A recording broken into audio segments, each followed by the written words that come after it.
Next type 2 பார்க்க போறோம். Type 2 வந்து என்னன்னா for a large sample. First நம்ம பார்த்தது type 1 for a large sample. அதோட ஹைபோதசிஸ் வந்து யூசுவலா எப்படி இருக்கும்னு சொன்னேன்னா population mean equal to some constant and alternative வந்து that population mean is not equal to some constant அப்படின்றத பார்த்தோம். இப்போ நெக்ஸ்ட் அதே லார்ஜ் சாம்பிள்ல டைப் 2 வந்து எப்படி பார்க்க போறோம் அப்படின்னா எப்படி இருக்கும்னா test the significance of difference of two means. அப்படின்னா என்ன அர்த்தம்னா டிஃபரன்ஸ் ஆஃப் டூ மீன்ஸ்னா μ1 மைனஸ் μ2 which means அத μ1 ஈக்குவல் டு μ2 னு அர்த்தம். சரியா? இப்ப அதுதான் வந்து நம்ம டெஸ்ட் பண்ண போறோம். we are going to test μ1 equal to μ2. அதான் test the significance of difference. கொஸ்டின்ல வந்து கம்ப்யூட் டெஸ்ட் அந்த சிக்னிஃபிகன்ட் டிஃபரன்ஸ் டெஸ்ட் சிக்னிஃபிகன்ட் டிஃபரன்ஸ்ன்ற வார்த்தை வந்துருச்சு அப்படின்னாலே நம்ம என்ன டெஸ்ட் பண்ணணும் ஃபார் த லார்ஜ் சாம்பிள் அப்படின்னாலே h0 equal to μ1 equal to μ2ன்றத டெஸ்ட் பண்ணணும் அப்படின்றத நம்ம வச்சுக்கோங்க. சரியா?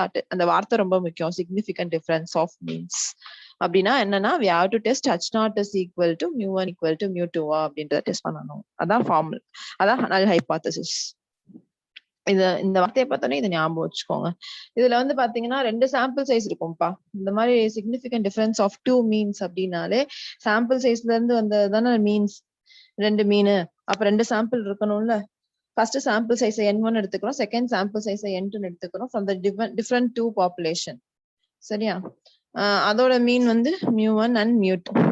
அப்ப எல்லாமே ரெண்டு sample size, 2 population, 2 sample size n1 n2 எடுத்துக்கிறோம், 2 பாப்புலேஷன் மீன் μ1 μ2 எடுத்துக்கிறோம், 2 ஸ்டாண்டர்ட் டீவியேஷன் பாப்புலேஷனோட ஸ்டாண்டர்ட் டீவியேஷன் σ1 σ2 எடுத்துக்கிறோம், 2 சாம்பிளோட மீனை வந்து x1 பார் x2 பார் டினோட் பண்றோம், 2 சாம்பிளோட ஸ்டாண்டர்ட் டீவியேஷனை s1 s2 எடுத்துக்கிறோம். இதெல்லாம் வந்து ஞாபகம் வச்சுக்கோங்க. n1னா என்ன, n2னா என்ன. n1ன்றது sample size for the first sample taken from the first population μ1, அதோட மீன் வந்து μ1. n2ன்றது செகண்ட் சாம்பிளோட size n2, it is taken from the second population, அதோட மீன் என்னன்னா μ2. அடுத்து ஃபர்ஸ்ட் சாம்பிளோட மீன் வந்து என்னன்னா x1 பார், செகண்ட் சாம்பிளோட மீன் என்னன்னா x2 பார், ஃபர்ஸ்ட் சாம்பிளோட ஸ்டாண்டர்ட் டீவியேஷன் என்னன்னா s1, செகண்ட் சாம்பிளோட ஸ்டாண்டர்ட் டீவியேஷன் என்னன்னா s2. பாப்புலேஷனோட ஸ்டாண்டர்ட் டீவியேஷன் ஃபர்ஸ்ட் பாப்புலேஷனோட ஸ்டாண்டர்ட் டீவியேஷன் என்னன்னா σ1, செகண்ட் பாப்புலேஷனோட ஸ்டாண்டர்ட் டீவியேஷன் என்னன்னா σ2. சோ எல்லாமே 2 வந்துரும். சிக்னிஃபிகன்ட் டிஃபரன்ஸ் அப்படின்னாலே ஆஃப் 2 மீன்ஸ்னாலே சாம்பிளும் 2 சாம்பிள் பாப்புலேஷனும் 2 பாப்புலேஷன், எல்லாம் 2 சாம்பிளோட மீன், 2 பாப்புலேஷனோட மீன், 2 சாம்பிளோட ஸ்டாண்டர்ட் டீவியேஷன், 2 பாப்புலேஷனோட ஸ்டாண்டர்ட் எல்லாமே 2 வந்துரும். அதெல்லாம் என்னென்ன டிவைட் பண்றோம்னு பாத்துக்கோங்க. And at the same time what will be h0 and h1 அப்படின்றத பாத்துக்கோங்க. h0 வந்து ஃபார் சிக்னிஃபிகன்ட் டிஃபரன்ஸ் ஆஃப் மீன்ஸ்னாலே μ1 equal to μ2, 2 மீனும் ஈக்குவலான்னு செக் பண்ண போறோம். We are going to test whether the 2 population mean is equal or not. Whether we can accept the decision for the given realities. கொடுத்திருக்க எல்லா given thingsக்கு whether it is correct or not, whether we can able to accept this decision or not ன்றத test பண்ண போறோம். சரியா? அதோட test statistic Z formula பாத்துக்கோங்க. இது வந்து இந்த Z ஃபார்முலா எப்ப யூஸ் பண்ணணும்னா for the significant difference of the meansக்கு. போனது வந்து சிங்கிள் மீன், அதுக்கு Z equal to x bar minus mu by sigma by root. இதுக்கு 2 மீன்ஸ் Z ஓட ஃபார்முலா வந்து என்னன்னா x1 bar minus x2 bar root of σ1 square by n1 plus σ2 square by n2. சில சமயம் 2 population மீனும் கொடுக்கலாம், நீங்க சாம்பிள் மீன் s1 s2 கூட நீங்க அப்ளை பண்ணிக்கலாம். and 5% level of significance, இதுக்கு 1% of level of significance. அதே தான் modulus Z is less than 5 compute value னா அது accept, otherwise we can reject அப்படின்றது தான். நோட் பாருங்க, ஒரே பாப்புலேஷன்ல இருந்து 2 சாம்பிள் இது பண்ணிருந்தாங்க அப்படின்னா இன்ஸ்டெட் ஆஃப் σ1 σ2 ரெண்டுமே σ இருக்கும். அப்ப அந்த ஃபார்முலால போய் σ1 σ2க்கு பதிலா σ2 போடுவோம். அதுதான் அந்த ஃபார்முலா. அதே ஃபார்முலால இன்ஸ்டெட் ஆஃப் σ1 σ2 ரெண்டுக்குமே σன்னு போடுவோம். If you take the 2 samples from the same population அதே Z வேல்யூ தான். ஓகேவா? சப்போஸ் σ1 σ2 கொடுக்கல, வெறும் s1 s2 மட்டும் தான் இருக்குன்னா இன்ஸ்டெட் ஆஃப் σ1 σ2 நம்ம s1 s2 யூஸ் பண்ணிக்கலாம். அது செகண்ட் நோட்டா கொடுத்துருக்காங்க. அண்ட் क्वेश्चंस எந்த மாதிரிலாம் இருக்கும் அப்படின்றத சொல்லியிருக்காங்க. Is the samples be recorded from the same population அப்படின்ற கொஸ்டின் வந்தாலும் அது வந்து μ1 equal to μ2ன்றத டெஸ்ட் பண்றது தான். If the difference between the standard deviation significant அப்படின்ற கொஸ்டின் வந்தாலும் μ1 equal to μ2ன்றத டெஸ்ட் பண்றதா. Test whether the average is same அப்படின்றனாலும் μ1 equal to μ2ன்றத டெஸ்ட் பண்றதா. Test whether any significant difference between the means அப்படின்னாலுமே mu1 equal to இந்த மாதிரி கொஸ்டின்ஸ் இப்படிதான் மாறி மாறி வரும். ஒரே பாப்புலேஷன்ல இருந்து தான் சாம்பிள்ஸ் எடுத்திருக்காங்களா அப்படின்னு டிசிஷன் எடுக்கணும். Difference between the standard deviation சிக்னிஃபிகண்டா அப்படின்ற டிசிஷன் மேக் பண்ணணும். இல்ல test whether the average is same அப்படின்றத டெஸ்ட் பண்ணணும். இந்த மாதிரிலாம் 4 டைப்ஸ் ஆஃப் கொஸ்டின்ஸ் இருக்கு. இந்த மாதிரி எப்படி கேட்டாலும் you have to test whether h0 is mu1 equal to mu2. இதான் நோட். இந்த நோட்ல கொடுத்துருக்கேன் பார்த்துக்கோங்க. இந்த கொஸ்டின் பார்ப்போம். A mean of two simple large samples. அவங்களே large samples-ன்றத மென்ஷன் பண்ணிருக்காங்க. மென்ஷன் பண்ணாட்டினாலும் 1000 2000 அப்படின்னா அது லார்ஜ் சாம்பிள் தான் நமக்கே தெரியும். ஸோ இது லார்ஜ் சாம்பிள் பண்ண ப்ராப்ளம். 2 சாம்பிள் கொடுத்துருக்காங்க அப்படின்னா it belongs to type 2 problem decision எடுத்துக்கணும். And 67.5 inches and 60 inch. இது வந்து மீன் ஆஃப் ஃபர்ஸ்ட் சாம்பிள், இது mean of second sample. So இது N1 ஓட இது வந்து மீன்னா அப்போ x1 பாரோட வேல்யூ, இது x2 பாரோட வேல்யூ. அண்ட் இது N1 ஓட வேல்யூ 1000 and N2 ஓட வேல்யூ 2000. இது எல்லாமே நம்ம மென்ஷன் பண்ணிக்கணும். அடுத்து, can the samples be regarded as drawn from the same population? இந்த ரெண்டு சாம்பிள்ஸுமே வந்து ஒரே பாப்புலேஷன்ல தான் எடுத்திருக்காங்களா அப்படின்றத நம்ம டிசிஷன் எடுக்கிறோம். அப்படின்னாலுமே நம்ம என்ன எடுத்துக்கணும்னு சொல்லியிருக்கேன், h0 வந்து mu1 equal to mu2 அப்படின்றத டெஸ்ட் பண்ணுறோம். சரியா? நீங்க அது யோசிக்காட்டினாலுமே கிவன் திங்ஸ பாருங்க. கிவன் திங்ஸ்ல வந்து லார்ஜ் சாம்பிளா இருந்து 2 சாம்பிள் 2 மீன் இதெல்லாம் கொடுத்திருந்தாலே நீங்க கொஸ்டின் எப்படி கேட்டிருந்தாலுமே h0 வந்து mu1 equal to mu2ன்றத ஃபார்முலேட் பண்ணிடுவோம். சரியா? சப்போஸ் உங்களுக்கு இந்த கொஸ்டின் புரியல அப்படின்னாலுமே based on the given things பாருங்க. இது லார்ஜ் சாம்பிள் ப்ராப்ளமா, 2 மீன் கொடுத்துருக்காங்களா, 2 சாம்பிள் சைஸ் கொடுத்துருக்காங்களா, 2 ஸ்டாண்டர்ட் டீவியேஷன் கொடுத்துருக்காங்களா அப்படின்னா கண்டிப்பா அது டைப் 2 தான். அப்ப வந்து h0 வந்து mu1 equal to mu2ன்னு நம்ம ஃபார்முலேட் பண்ணணும் அப்படின்ற டிசிஷனை மேக் பண்ணிக்குவோம். Okay, standard deviation of 2.5 inches. இது வந்து பாப்புலேஷனோடது. அப்ப சிக்மா வேல்யூ 2.5, ஒரு சிக்மா தான் கொடுத்துருக்காங்க. ஸோ அப்ப இன்ஸ்டெட் ஆஃப் சிக்மா 1 சிக்மா 2 நம்ம ஒரே சிக்மா வேல்யூ தான் ரீப்ளேஸ் பண்ணணும். Test at 5% of level of significance சொல்லியிருக்காங்க. சரி, இப்போ what are all the given things முதல்ல எழுதிடுவோம். என்னென்ன கொடுத்துருக்காங்க, N1 equal to 1000, N2 equal to 2000, x1 bar வந்து 67.5 and x2 bar is 60 and sigma value is 2.5. இது எல்லாமே கொடுத்துருக்காங்க. இப்போ நம்ம we are going to test whether h0 வந்து என்னன்னா mu1 equal to mu2 அப்படின்றத டெஸ்ட் பண்ண போறோம். h1 வந்து என்னன்னா ஆல்டர்னேட்டிவ்னா mu1 not equal to mu2. Okay, and test statistic z ஓட வேல்யூ என்னன்னா x1 bar minus x2 bar by sigma. இது வந்து sigma 1 sigma 2 இல்லாதனால நமக்கு எப்படி வரும்னா root of sigma squared by n1 plus sigma squared by n2 வரும். அந்த sigma square வெளில எடுத்தீங்கன்னா சிக்மாவா போயிடும். அதனால sigma into root of 1 by n1 plus 1 by n2 போட்டிருக்காங்க. எல்லா கிவன் திங்ஸையும் போய் இதுல அப்ளை பண்ணுங்க. அப்ளை பண்ணா இசட்டோட வேல்யூ என்ன கிடைக்கும்னா -5.164 கிடைச்சிருக்கு. நம்ம மாடுலஸ் இசட் தானே எடுக்கணும். Modulus இசட்னா 5.164. 5.16 is not less than 1.96. அப்ப என்ன பண்றோம் அப்படின்னா we reject. h0 is rejected at 5% of level of. அவ்வளவுதான், இவ்வளவுதான்ப்பா. 4 ஸ்டெப் தான் 8 மார்க். இவ்வளவுதான் ப்ராப்ளமே. So we are rejecting the statement mu1 equal to mu2ன்றத ரிஜெக்ட் பண்றோம் at 5% level of significance. சரியா? next second problem பாருங்க. random samples drawn from 2 countries giving the following data related to the heights of males to the is the difference standard deviation significant difference and based on 2 country கொடுத்திருக்காங்க அப்படின்னா ஓகேவா, country A country B. சரியா? mean height of males in from the country A is 67.42. mean height of males from the country B is 67.25. சரியா? இதெல்லாமே வந்து country A ல இருக்கிற sample மீனோட height of males. country B ல இருந்து கிடைச்ச சாம்பிள் மீனோட height of males வந்து 67.5, which means இது x1 பாரோட வேல்யூ, இது x2 பாரோட வேல்யூ.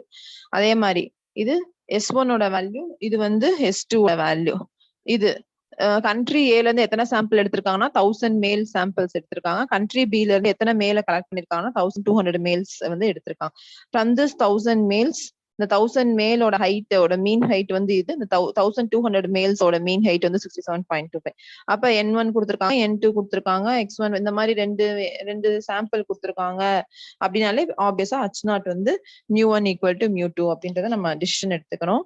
இப்போ என்ன given things எல்லாமே எழுதிட்டோம். h0 ஃபார்முலேட் பண்ணிட்டோம். h1 வந்து mu1 not equal to mu2ன்றதை எழுதிட்டோம். And test statistic z formula is x1 bar minus x2 bar root of இங்க வந்து நமக்கு ஸ்டாண்டர்ட் டீவியேஷன் sigma1 sigma2 கொடுக்கல, அதுக்கு பதிலா s1 s2 கொடுத்திருக்காங்க. சோ ஃபார்முலால போய் instead of sigma1 sigma2 நம்ம s1 s2 போட்டுக்கலாம். போட்டு எல்லாம் சப்ஸ்டிட்யூட் பண்ணா என்ன ஆன்சர் கிடைச்சிருக்குன்னா 1.56 ன்னு கிடைச்சிருக்கு. 1.56 சரியா? அப்ப அது modulus z value is 1.56 is less than 1.96. So we can accept h0 at a 5% level of significance. ஓகேவா? Next problem பாருங்க. The sales manager of a large company conducted a sample survey in states A and B.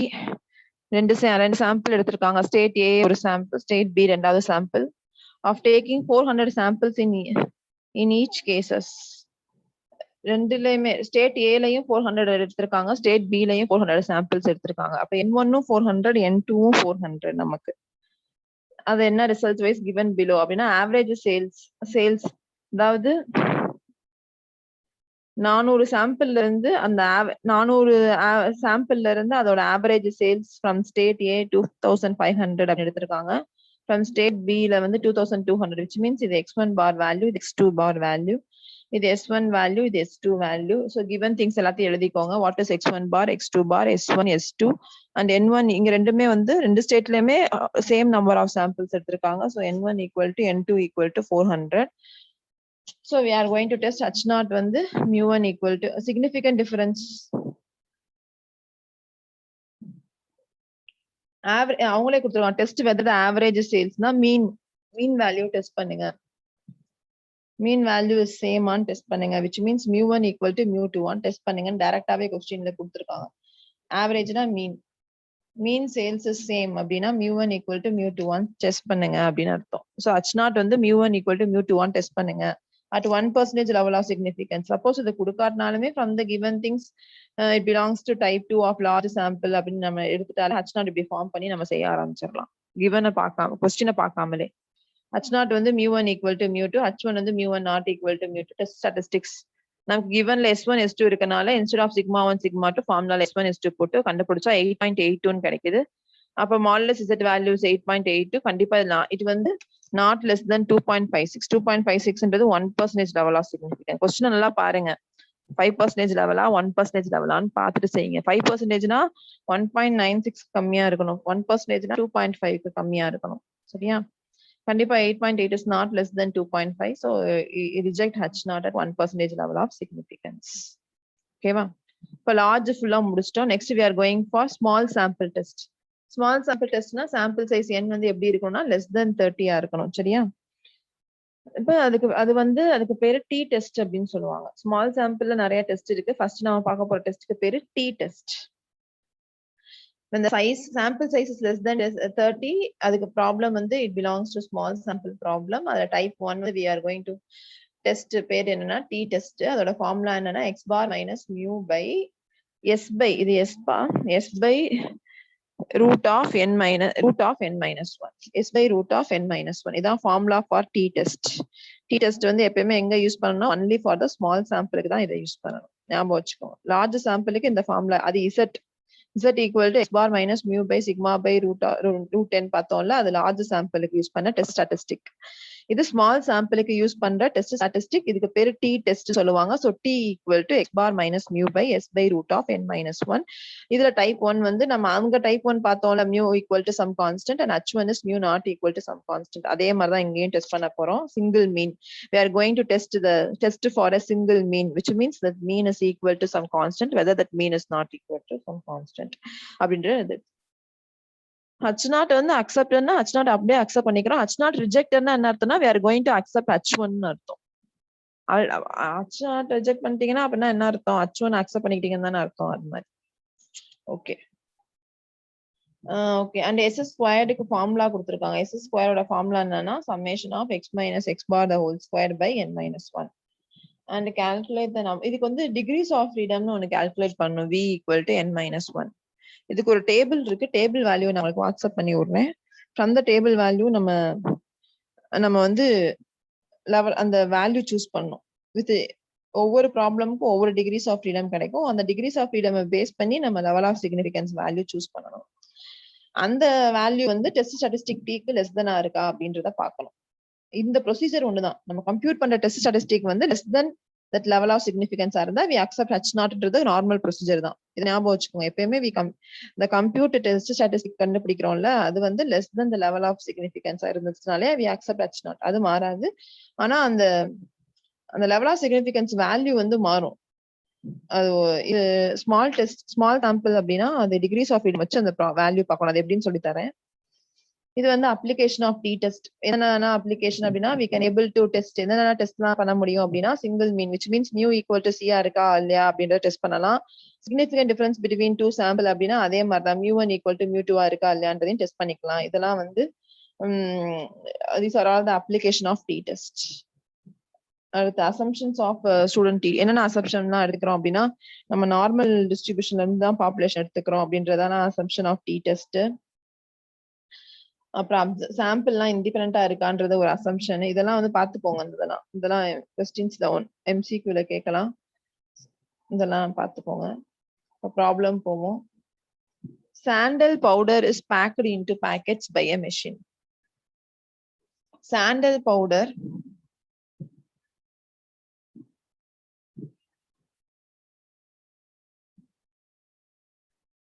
okay. Sandal powder is packed into packets by a machine. A random sample of 12 packets is drawn. அப்ப எத்தனை packets எடுக்கறாங்க? 12 packets. Sample size என்ன? 12, which is less than 30. So this problem belongs to small sample size. And their weights are found to be. அந்த சாம்பிளோட ஒவ்வொரு 12 packets எடுக்கிறோம்ல, அந்த ஒவ்வொரு பாக்கெட்டோட weight என்னன்னு டேட்டாஸா கொடுத்திருக்காங்க. ஃபர்ஸ்ட் பாக்கெட்டோட weight வந்து 0.49, செகண்ட் பாக்கெட்டோட weight வந்து 0.48, அப்படியே 12th பாக்கெட்டோட weight வந்து என்னன்னா 0.48. இப்போ என்ன டெஸ்ட் பண்ணணும்னா we have to test the average weight of the அந்த எல்லா வெயிட்டையோட மீன் கண்டுபிடிக்க சொல்றாங்க. That average weight of the packing can be taken as 0.5. So mean value mu, whether the mean value mu can be 0.5 or not அப்படின்றத test பண்ணுங்க. So we are going to test whether mu equal to 0.5 அப்படின்றத test பண்ண போறோம். Whether we can accept this mu equal to 0.5 தானா அப்படின்றத accept பண்ணிக்கலாமா வேணாமா based on the given data. Since it belongs to small sample, இதே தான் H0 வந்து mu equal to H1 வந்து mu not equal to 0.5. இது ஸ்மால் சாம்பிள்னால டெஸ்ட் ஸ்டாட்டிஸ்டிக் வந்து t யூஸ் பண்ணணும். T formula is x bar minus mu by s by root of n minus 1. So given things எல்லாத்தையும் substitute பண்ணு. இப்ப given things substitute பண்ணனும்னா நம்ம x bar கண்டுபிடிக்கணும். x barனா என்னது? சாம்பிளோட மீன். சாம்பிளோட மீன் என்னது? சாம்பிளுக்கு கொடுத்திருக்காங்க பாருங்களேன் டேட்டாஸ். இந்த டேட்டாஸ் எல்லாத்தையுமே எடுத்துக்கிட்டு அந்த x இதான் x barனா அந்த டேட்டாஸ் எல்லாத்துக்கும் மீன் கண்டுபிடிக்கணும். சரியா? இது எல்லாத்தையும் ஆட் பண்ணி 12 ஆல டிவைட் பண்ணா we can able to get the sample mean x bar as 0.49. இது எல்லாத்தையும் ஆட் பண்ணி டிவைட் பை 12 போட்டீங்கன்னா அந்த 0.49 கிடைக்கும். அதான் இந்த x bar. ஓகேவா? mu வந்து இந்த 0.5 அப்படின்னு சொல்லி பார்க்க போறோம். So mu equal to 0.5. இப்ப இந்த s வந்து நம்ம கண்டுபிடிக்கணும். இந்த s வந்து இந்த ஸ்மால் சாம்பிள் இதான் நமக்கு ப்ராப்ளம். என்னன்னா நம்ம தான் எல்லாத்தையும் கண்டுபிடிக்கணும். லார்ஜ் சாம்பிள் அவங்களே கொடுத்துருவாங்க எல்லாமே. What is x bar, what is x sigma எல்லாமே அவங்க கொடுத்துருவாங்க. நம்ம அப்படியே வேல்யூ எடுத்து தூக்கி ஃபார்முலால சப்ஸ்டிட் பண்ணிடுவோம், அவ்வளவுதான். ஆனா ஸ்மால் சாம்பிளை பொறுத்த வரைக்கும் நம்ம தான் அந்த மீன் வேல்யூ கண்டுபிடிக்கணும். நம்ம தான் அந்த s வேல்யூலாம் கண்டுபிடிக்கணும். இது கொஞ்சம் வேலை. சரி, இப்ப s ஸ்கொயர்ட் அப்படின்னா s ஸ்கொயர் என்னது? ஃபார்முலா வந்து என்னது? summation of x square by n minus summation of x by n the whole square தான் formula for s square. Formula பார்த்துக்கோங்க. s ஸ்கொயரோட ஃபார்முலா இது. அப்ப நான் என்ன கண்டுபிடிக்கணும்? summation of x squared by n கண்டுபிடிக்கணும் அப்படின்னா ஃபர்ஸ்ட் நான் x ஸ்கொயர் ஃபுல்லாத்தையும் கண்டுபிடிக்கணும். அப்புறம் இதுக்கு ஆவரேஜ் எடுத்தோம்னா அதான் summation of x squared by n minus summation of x by n the whole squareனா இந்த இடத்துல 0.49 the whole square பண்ணா என்ன ஆன்சர் கிடைக்குதுன்னா 0.00015. இதான் s ஸ்கொயரோட வேல்யூ. இதுக்கு ஸ்கொயர் எடுத்தீங்கன்னா அதான் நம்ம s ஓட value 0.012.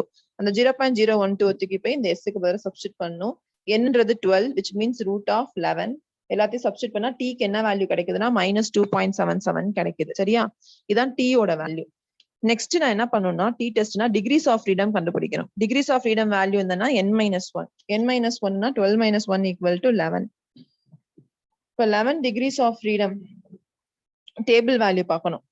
For the degrees of freedom 11, at 5% level of significance stable value என்னன்னா 2.20. இது fixed value கிடையாது. டேபிள் வேல்யூ நான் டேபிள் அனுப்பிச்சுடுறேன் உங்களுக்கு. based on the degrees of freedom இத பேஸ் பண்ணி டேபிள் வேல்யூ பார்க்கணும். at என்ன லெவல் ஆஃப் சிக்னிஃபிகன்ஸ். இதே இது 1% லெவல் ஆஃப் சிக்னிஃபிகன்ஸ்னா இந்த வேல்யூ மாறும். அதே மாதிரி டிகிரிஸ் ஆஃப் ஃப்ரீடம் மாறுச்சுன்னா அதை பொறுத்து இந்த டி வேல்யூ மாறும். போன இதுல படிச்ச மாதிரி இசட்டுக்கு எப்பயுமே 1.56 அங்க 5%னா 1. என்ன பாத்தீங்க 96 இன்னொன்று 2.5 நம்ம ஃபிக்ஸ் பண்ணோம்ல, அது மாதிரி கிடையாது. இது வந்து பேஸ்ட் ஆன் டேபிள் வேல்யூ தான் அந்த t value. From the table value t alpha. ஆல்பான்றது level of significance 5%. Value is 2.201 for this particular degrees of ஃப்ரீடமோட வேல்யூ 2.201. நம்ம கண்டுபிடிச்ச மாடலஸ் டி வந்து 2.77. 2.7 is not less than this 2.2ன்றனால we reject H naught. So mu வந்து it cannot be 0.5. So we reject this H naught அப்படின்ற டிசிஷனை எடுக்கிறோம். புரியுதான்னு பாருங்க. Table value அனுப்புறேன், அந்த டேபிள் வேல்யூ பார்க்க தெரியுதான்னு பார்த்து சொல்லுங்க. நெக்ஸ்ட் ப்ராப்ளம் பாருங்க. A random sample of 10 boys had the following IQs. 10 boys எடுக்கிறாங்கன்னா அப்ப ஸ்மால் சாம்பிள் ப்ராப்ளம். இந்த ப்ராப்ளம் வந்து ஸ்மால் சாம்பிள், n வேல்யூ வந்து 10ன்னு எடுத்துக்கிறோம். ஐக்யூ வந்து எடுக்கிறாங்க 10. ஃபர்ஸ்ட் பாயோட ஐக்யூ வந்து 17 சொல்லிருக்காங்க. செகண்ட் பாயோட ஐக்யூ வந்து 120. 10th பாயோட ஐக்யூ வந்து 100 அப்படின்னு சொல்லியிருக்காங்க. Do these data support the assumption of the population mean IQ of 100? இந்த டேட்டாஸ்லாம் வச்சுக்கிட்டு whether we can take a decision whose population mean IQ mean வந்து population mean IQ வந்து mu வந்து equal to 100 இருக்குமா இல்லையா, whether we can make a decision mu equal to 100 or not. mean population IQ னா mu அது வந்து equal to 100 அப்படின்ற டெசிஷனை நம்ம எடுக்கலாமா based on the given datas அப்படின்றத டெஸ்ட் பண்ணுங்க அப்படின்னு சொல்லியிருக்காங்க. So we are going to test whether mu equal to 100 or not. So H naught வந்து mu equal to 100, H1 வந்து mu not equal to 100. Test statistic வந்து x bar minus mu by s by root of n minus 1. So அந்த given datas எல்லாத்தையும் x ன்னு எடுத்துக்கோங்க. x square எப்பயுமே இதை கண்டுபிடிச்சுக்கோங்க. t test அப்படின்னால x x square கண்டுபிடிச்சுக்கோங்க. அப்புறம் from the table x bar முதல்ல கண்டுபிடிங்க, அப்புறம் s square வேல்யூ கண்டுபிடிங்க. x bar அப்படின்னா இந்த இது எல்லாத்தையும் ஆட் பண்ணி என்னால டிவைட் பண்ணணும். s squaredனா summation of x squared by n minus summation x by n the whole square பண்ணணும். பண்ணா s ஓட வேல்யூ 13.5 கிடைச்சிருக்கு. இந்த எடுத்துட்டு போய் இதை சப்ஸ்டிட்யூட் பண்ணி t ஓட வேல்யூ வந்து -0.62 கிடைச்சிருக்கு. degrees of freedom வந்து இங்க 9. So from the table value at 5% level of significance with 9 degrees of freedom, t value வந்து என்னன்னா t table value 2.262. நம்ம கண்டுபிடிச்சது 0.62. 0.6 is less than 2.2. So we can accept H naught as 5% level of significance. Okay va? Okay. So next problem next video la share பண்றேன்.